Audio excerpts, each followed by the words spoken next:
Hello bachcho. So let's see the question. The question is, in figure, the coefficient of friction between the floor and the block B is 0.1.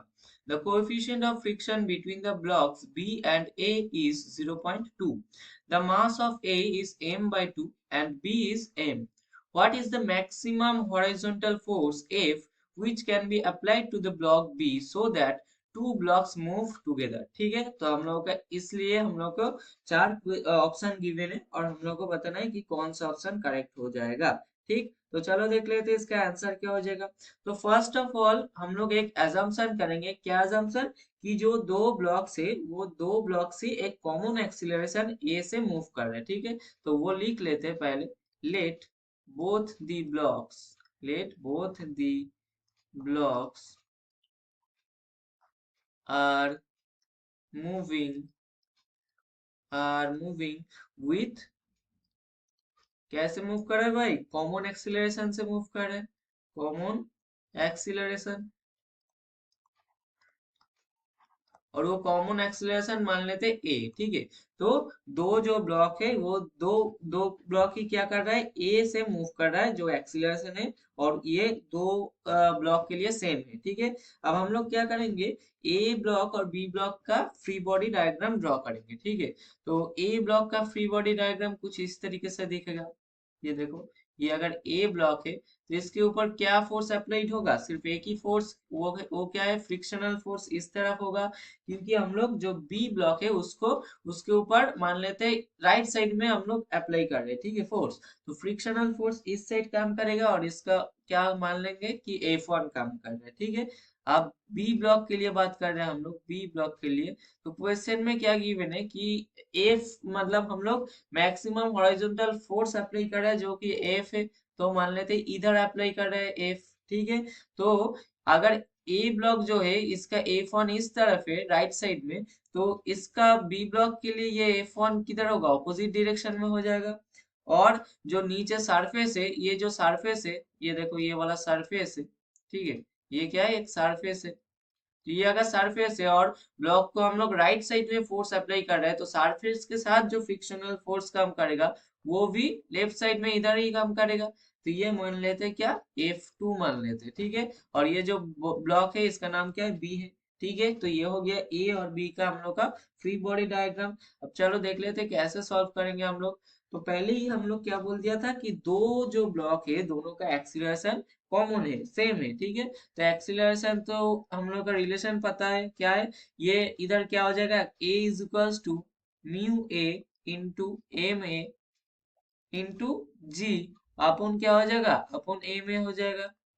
तो ऊपर नीचे जो M A है, ये दो क्या हो गया? कैंसिल आउट हो गया। अब फाइनली क्या बचा रहेगा? A is equals to mu A into G बचा रहेगा। यहाँ से हम लोग का म्यू ए के लिए जो वैल्यू है वो गिवन है। वो कितना है? ये देखो हम लोग का क्या गिवन है? The coefficient of friction between the blocks B and A is 0.2। तो इस म्यू ए का वैल्यू क्या हो जाएगा? 0.2 हो जाएगा। तो इधर से हम लोग क्या लिख सकते हैं? इधर से लिख सकते हैं 0.2 इंटू जी लिख सकते हैं, है ना? तो एक्सीलरेशन का वैल्यू जो है वो आ गया हम लोग। अब देखते हैं फोर्स का। अब आप एक दूसरा इक्वेशन देखते हैं। ठीक है, तो ये और एक इक्वेशन क्या आ जाएगा? फ्री बॉडी डायग्राम देख के बता सकते हो हम लोग कि एफ माइनस म्यू बी जो होगा, और इसके साथ साथ क्या आ जाएगा? Sorry M B plus M A, मतलब टोटल मास जो है उसके साथ साथ जी आ जाएगा। ठीक है, म्यू एम जी जो होता है वही लिखा हम लोग। और ये किसके बराबर हो जाएगा? ये M B plus M A into acceleration. ठीक है, मतलब टोटल मास इंटू एक्सीलरेशन के बराबर हो जाएगा। ये कौन सा फॉर्मूला है भाई? एक्चुअली ये ए फिजिकल्स टू ए में फॉर्मूला है। ए फिजिकल्स टू ए में है। हम लोग क्या किया है? एफ माइनस ये क्यों क्या है? क्योंकि दोनों का डायरेक्शन, दोनों फोर्स का डायरेक्शन क्या है? ऑपोजिट है, इसलिए ये माइनस कर दिया हम लोग। और जो एम है, ये क्या है? एम बी प्लस एम है, ये टोटल मास है ब्लॉक्स का, दो ब्लॉक्स का मास है। और लास्ट में क्या है? एम ए है।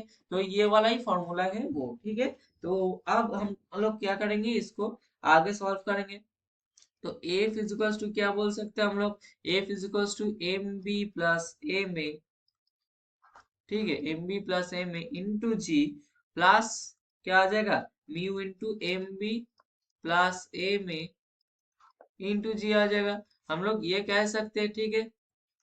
अब दो जो ब्लॉक्स है दोनों का वैल्यू बोल दिया है, एम बी का क्या होगा एम, और ए में क्या मतलब ए ब्लॉक ए का क्या वैल्यू है एम बाई टू है मास, ठीक है। और जी तो हम लोग क्या करेंगे 0.2 जी डाल देंगे, इधर 0.2 जी डाल देंगे, ठीक है। क्योंकि कोएफिशिएंट कितना दे रखा है हम लोगों को 0.2 है, ठीक है। प्लस इसका कोएफिशिएंट कितना है 0.1 है, और उसके साथ साथ क्या लिखेंगे m प्लस m/2 लिख देंगे मास दोनों ब्लॉक्स का, अब इंटू जी। जिसको आगे सॉल्व करोगे तो कितना आ जाएगा 3/2 m, ठीक है, इंटू 0.2 जी, ये तो है ही। प्लस इस यहाँ से क्या आ जाएगा 3/2 m, सेम है इसमें भी, और इंटू क्या आ जाएगा 0.1 जी आ जाएगा इधर। अब यहाँ से क्या आ जाएगा, यहाँ से आ जाएगा 0.9/2 इंटू एम जी। तो यहाँ से क्या आ जाएगा फाइनली वैल्यू 0.45 एम इंटू जी, ठीक है। तो ये आ गया हम लोग का फाइनल आंसर 0.45 एम जी, ठीक है। तो चलो चेक कर लेते हैं कि कौन सा ऑप्शन करेक्ट हो जाएगा। तो हम लोग को फर्स्ट ऑप्शन, ऑप्शन ए में क्या बोला 0.15 एम जी, तो ऑप्शन ए हो गया गलत। ऑप्शन बी क्या है 0.05 एम इंटू जी, तो ऑप्शन बी भी गलत। ऑप्शन सी क्या है 0.1 एम जी, तो ऑप्शन सी भी गलत। तो फाइनली हम लोग का ऑप्शन डी जो है वो मैच कर रहा है, यानी 0.45 जो है वो हो गया हम लोग का करेक्ट आंसर। तो आई होप ये तुम लोग को समझ में आ गया होगा। Thank you.